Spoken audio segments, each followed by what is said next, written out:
죽기 전 마지막으로 아들 얼굴 한 번만 보고 싶었습니다. 병실 불은 희미했습니다.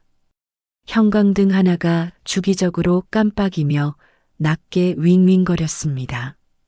새벽 2시가 넘은 시간, 복도에는 간간히 신발 소리만 들렸고 창밖엔 비까지 내리고 있었습니다. 처음에는 가는 빗줄기였지만 어느새 제법 굵어진 빗소리가 유리창을 두드렸습니다. 마치 누군가 조급한 마음으로 문을 두드리는 것처럼 68세 김영수 씨는 산소호흡기를 낀 채 천장을 바라보고 있었습니다. 천장에는 아무것도 없었습니다. 하얀 페인트가 군데군데 벗겨진 낡은 천장. 그러나 영수 씨의 눈은 그 빈 공간 어딘가를 오래도록 바라보고 있었습니다. 마치 그곳에 자신만이 볼 수 있는 무언가가 있는 것처럼. 의사는 사흘 전 가족에게 이미 마음의 준비를 하라고 했습니다. 간이 거의 기능을 못하고 있어요. 신장도 마찬가지고요. 솔직히 말씀드리면 길어야 일주일입니다. 담담한 목소리였지만 그 말의 무게는 결코 가볍지 않았습니다. 그런데 그 말을 전해 들은 가족이란 정작 그의 곁에 없었습니다. 아내 박순자 씨는 5년 전에 세상을 떠났습니다. 위암이었습니다. 그때도 영수 씨는 마지막 순간까지 병실을 지켰지만 아내의 손을 잡으면서 내내 울지 못했습니다. 눈물이 나오지 않았던 게 아니라 눈물을 흘릴 자격이 없다고 생각했기 때문입니다. 그는 그런 사람이었습니다. 자신이 받아야 할 벌을 스스로 정해두고 그 안에서만 살아온 사람. 외아들 김준혁은 연락이 끊긴 지 12년이 넘었습니다. 마지막으로 목소리를 들은 게 준혁이 21살이던 해 설날 전날이었습니다. 전화가 왔었는데 영수 씨는 그때 술에 취해 있었습니다. 무슨 말을 했는지 정확히 기억도 나지 않습니다. 다만 통화가 끝나고 전화기를 던졌던 기억은 납니다. 벽에 부딪혀 액정이 깨지던 소리도 그게 마지막이었습니다. 영수 씨는 떨리는 손으로 링거줄을 잠시 만지작거리다가 간호사 호출 버튼을 눌렀습니다. 잠시 후 나이트 당직 간호사 이소연 씨가 들어왔습니다. 20대 후반쯤 되어 보이는 조용한 인상의 여성이었습니다. 그녀는 벌써 사흘째 이 병실을 담당하고 있었습니다. 처음 이틀은 보호자 면회가 있었냐고 묻지 않았는데 오늘 처음으로 물어보았습니다. 혹시 오늘 면회 온 사람 있었나요? 목소리가 떨렸습니다. 늙고 약해진 성대가 아니라 그 안에 담긴 감정이 목소리를 흔들었습니다. 이소연 간호사는 잠시 머뭇거렸습니다. 그녀는 거짓말을 할 수가 없었습니다. 이 직업을 택한 이유 중 하나가 사람에게 솔직하고 싶었기 때문이었으니까요. 그러나 동시에 이 순간만큼은 거짓말이 더 자비로울 수도 있다는 생각이 스쳤습니다. 딱 0.5초쯤 되는 갈등. 그녀는 조용히 고개를 저었습니다. 그 순간 영수 씨의 눈가가 천천히 젖었습니다. 소리도 없이, 떨림도 없이 그냥 눈물이 흘렀습니다. 오래된 수도꼭지에서 물이 새듯 막을 수도 없고 멈출 수도 없는 방식으로 이소연 간호사는 무슨 말을 해야 할지 몰랐습니다. 그래서 아무 말도 하지 않고 침대 옆에 조용히 서 있었습니다. 그것이 지금 이 공간에서 할 수 있는 최선이라는 것을 알았습니다. 괜찮아요. 그냥 물어본 거예요. 영수 씨가 말했습니다. 하지만 그 말이 괜찮다는 뜻이 아니라는 것을 둘 다 알고 있었습니다. 간호사가 나간 뒤 병실은 다시 조용해졌습니다. 빗소리만 들렸습니다. 영수 씨는 오래전 일들을 하나씩 떠올렸습니다. 그것은 그가 요즘 매일 밤 하는 일이었습니다.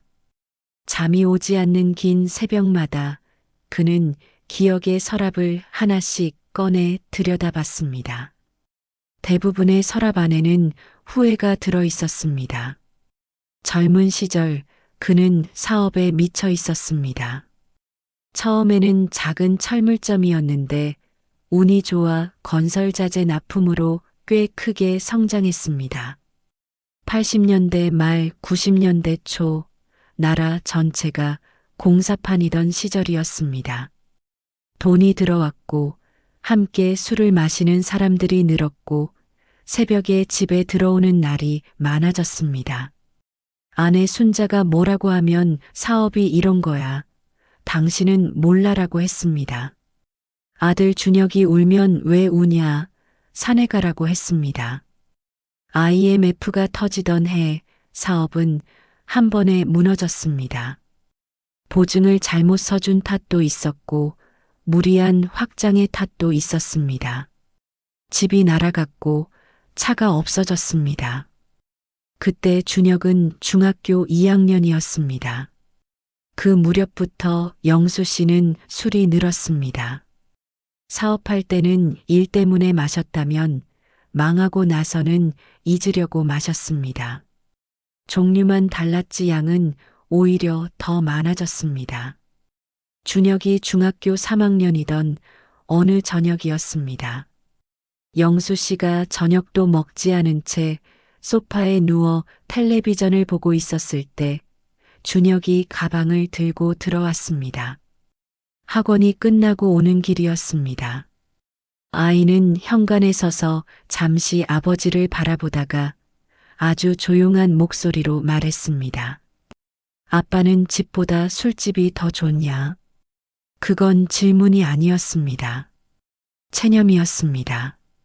15살짜리 아이가 이미 포기를 배운 목소리였습니다. 그 말을 들은 영수 씨는 어떻게 반응했을까요? 화를 냈습니다. 어따 대고 버릇없이 아비한테 그게 할 말이야? 준혁은 아무 대꾸도 하지 않았습니다. 그냥 자기 방으로 들어가 문을 닫았습니다.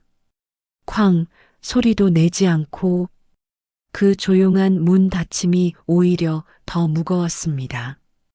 영수 씨는 그날 밤 다시 술을 마셨습니다. 그리고 결국 준혁은 20살이 되던 해 집을 나갔습니다. 어느 날 아침 방에 들어가 보니 짐이 없었습니다. 옷가지와 책 몇 권, 그리고 작은 라디오. 그게 전부였습니다.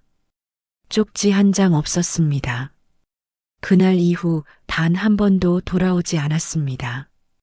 영수 씨는 이후로도 오래 살았습니다. 어떻게 보면 그게 더 가혹한 형벌이었습니다. 술을 끄는 건 아내가 암 진단을 받은 다음이었습니다. 그때서야 정신이 들었습니다.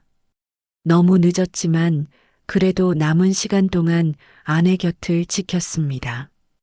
항암 치료를 함께 견뎠고 머리카락이 빠지는 아내의 머리를 감겨줬으며 밥을 못 먹는 날엔 국을 끓여 조금씩 떠먹였습니다.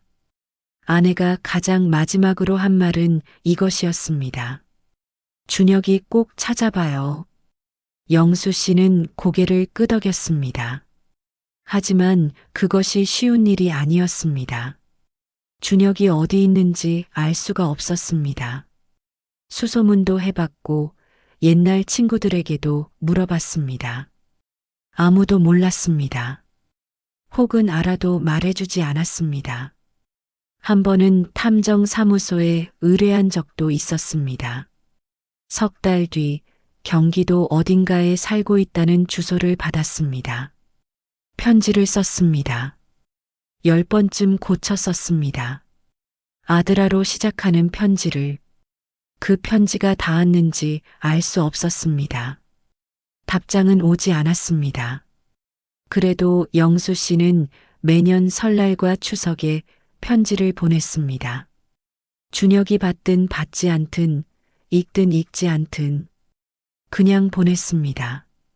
그것밖에 할 수 없었으니까요. 병실 창문에 빗물이 흘러내렸습니다. 영수 씨는 고개를 돌려 창문을 바라봤습니다. 빗물에 번진 창 너머로 도시의 불빛이 흐릿하게 보였습니다. 그 유리 표면에 자신의 얼굴이 희미하게 비쳤습니다. 초라한 얼굴이었습니다. 살이 빠져 광대뼈가 도드라졌고 눈이 깊이 꺼져 있었습니다. 산소호흡기 튜브가 코에 연결되어 있었고 링거줄이 팔에 꽂혀 있었습니다. 68년을 살아온 얼굴이었지만 그 세월이 자랑스럽지 않았습니다. 영수 씨는 천천히 중얼거렸습니다. 한 번만 얼굴 보고 싶다. 그 말은 기도도 아니었고 바람도 아니었습니다. 그냥 남은 숨으로 뱉어낸 말이었습니다. 이 세상에서 마지막으로 하고 싶은 말을 아무도 없는 빈 병실에 풀어놓은 것이었습니다. 그 말을 끝으로 그는 천천히 눈을 감았습니다. 눈꺼풀 아래로 어둠이 내려왔습니다. 빗소리가 멀어지는 것 같았습니다. 온몸이 무거운 것 같기도 하고 가벼운 것 같기도 했습니다. 이게 잠드는 건지 아니면 다른 무언가인지 그는 알 수 없었습니다. 알고 싶지도 않았습니다. 그냥 이대로도 괜찮다는 생각이 들었습니다. 그냥 이대로. 그런데 바로 그 순간, 끽, 병실 문이 천천히 열렸습니다. 그 소리는 작았지만 새벽의 정적 속에서 유독 또렷하게 들렸습니다. 영수 씨의 감각이 소리에 반응했습니다. 하지만 그는 눈을 뜨지 않았습니다. 간호사가 회진을 도는 소리겠거니 생각했습니다. 그런데 발소리가 들리지 않았습니다. 문 근처에서 거칠게 숨을 몰아쉬는 소리만 들렸습니다. 뛰어온 사람처럼 혹은 오래 울었던 사람처럼 호흡이 고르지 않았습니다. 물방울이 바닥에 떨어지는 소리도 들렸습니다. 젖은 무언가에서 떨어지는 물. 영수 씨의 눈썹이 미세하게 떨렸습니다. 그리고 목소리가 들렸습니다. 아버지. 그 목소리는 영수 씨는 눈을 떴습니다. 천천히, 아주 천천히 눈꺼풀이 올라갔습니다. 어둑한 병실 불빛, 희미하게 깜빡이는 형광등, 그리고 문 앞에 서 있는 한 남자, 젖은 우산을 손에 쥔 채로 코트가 빗물에 흠뻑 젖어 있었습니다. 머리카락이 이마에 달라붙어 있었고 눈이 빨갛게 충혈되어 있었습니다. 한동안 울었거나 오는 내내 눈을 부릅뜨고 달렸거나 아마 둘 다였을 것입니다. 영수 씨는 믿을 수 없는 얼굴을 보게 됩니다. 12년 동안 한 번도 보지 못했던 아들이었습니다. 준혁이었습니다. 아무도 말을 하지 않았습니다. 10초쯤 지났을까요? 20초쯤 지났을까요? 그 시간이 얼마나 되는지 둘 다 알 수 없었습니다. 빗소리만 들렸습니다. 영수 씨의 산소호흡기가 미세하게 가쁜 숨소리를 냈습니다. 준혁이 한 발 앞으로 걸었습니다. 그러자 우산에서 빗물이 바닥에 뚝뚝 떨어졌습니다. 그가 멈췄습니다. 잠시 망설이는 것 같았습니다. 12년이라는 시간이 그 한 발 앞에 쌓여 있었습니다. 넘을 수 있는지 없는지 알 수 없는 높이로. 그런데 영수 씨가 먼저 손을 들었습니다. 링거줄이 당겨졌지만 그는 아랑곳하지 않았습니다. 떨리는 팔을 들어 아들 쪽으로 뻗었습니다. 말은 하지 않았습니다. 말을 할 수가 없었습니다. 목이 막혔고 해야 할 말이 너무 많아서 오히려 아무 말도 나오지 않았습니다. 준혁은 우산을 바닥에 내려놓았습니다. 그리고 아버지 침대 곁으로 걸어왔습니다. 무릎을 꿇듯 허리를 굽혀 아버지의 손을 잡았습니다. 그 손은 영수 씨가 기억하는 작고 부드럽던 아이의 손이 아니었습니다. 거칠고 단단한 어른의 손이었습니다. 12년 동안 세상 어딘가에서 혼자 살아온 사람의 손이었습니다. 영수 씨의 눈에서 눈물이 흘렀습니다. 아까처럼 조용히 흐르는 눈물이 아니었습니다. 이번에는 목이 떨렸고 어깨가 흔들렸습니다. 68년을 살면서 몇 번 울었던 사람이 오늘 밤 두 번째 울고 있었습니다. 미안하다. 그것이 먼저 나왔습니다. 준비했던 말도 아니고 생각했던 말도 아니었습니다. 그냥 나왔습니다. 준혁아, 아버지가 잘못했다. 미안하다. 준혁은 아무 말도 하지 않았습니다. 하지만 손을 놓지 않았습니다. 빗소리가 계속 들렸습니다. 형광등이 계속 깜빡였습니다. 복도에서 누군가의 발소리가 멀어졌습니다. 그 작은 병실 안에서 12년의 시간이 천천히 녹기 시작했습니다. 단번에 다 녹지는 않을 것이었습니다. 12년이 쌓인 것을 한밤에 다 풀 수는 없으니까요. 하지만 적어도 지금 이 순간만큼은 아버지와 아들이 같은 공간에 있었습니다. 같은 빗소리를 듣고 있었습니다. 그것으로 충분했습니다. 지금 이 순간만큼은 새벽 3시가 지났습니다. 이소연 간호사가 복도를 지나다 병실 문 앞에서 멈췄습니다. 유리창 너머로 보였습니다. 링거줄을 낀 채 손을 뻗은 노인과 그 손을 두 손으로 감싸 쥔 채 고개를 숙인 남자. 그녀는 문을 열지 않았습니다. 그냥 조용히 지나쳤습니다. 빗소리는 새벽 내내 계속되었습니다. 하지만 그는 아직 몰랐습니다. 그날 밤 병실 문이 다시 열릴 거라는 걸. 가족은 늦게라도 다시 만날 수 있을까요?